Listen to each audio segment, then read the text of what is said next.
Around 800,000 people took to the streets in France, paralyzing transportation, schools, and pharmacies in a general strike against budget cuts.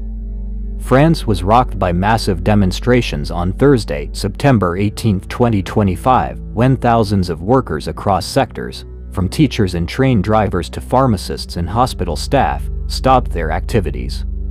Not only workers, but students also blocked the entrances of secondary schools in protest against the government's budget cuts. Unions demanded that the fiscal plans inherited from the previous government be scrapped.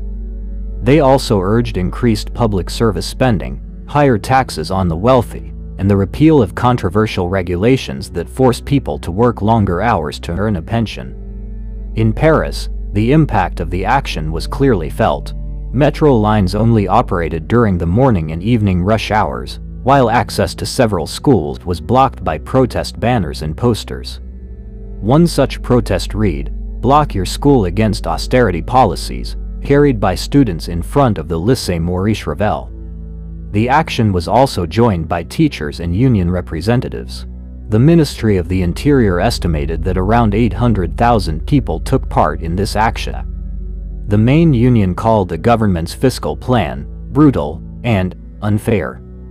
The head of the CGT union, Sophie Binet, asserted, "We will continue mobilizing as long as there is no adequate response.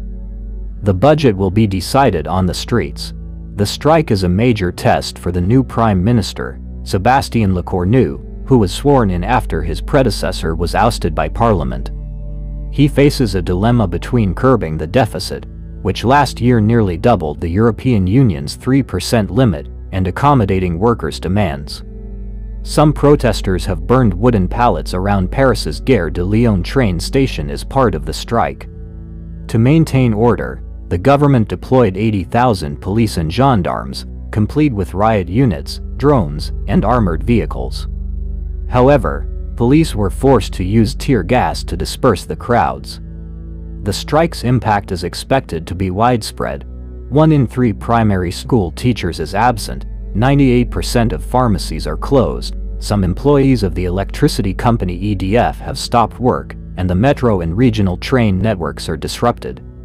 Protesters ran through tear gas as they clashed with French police.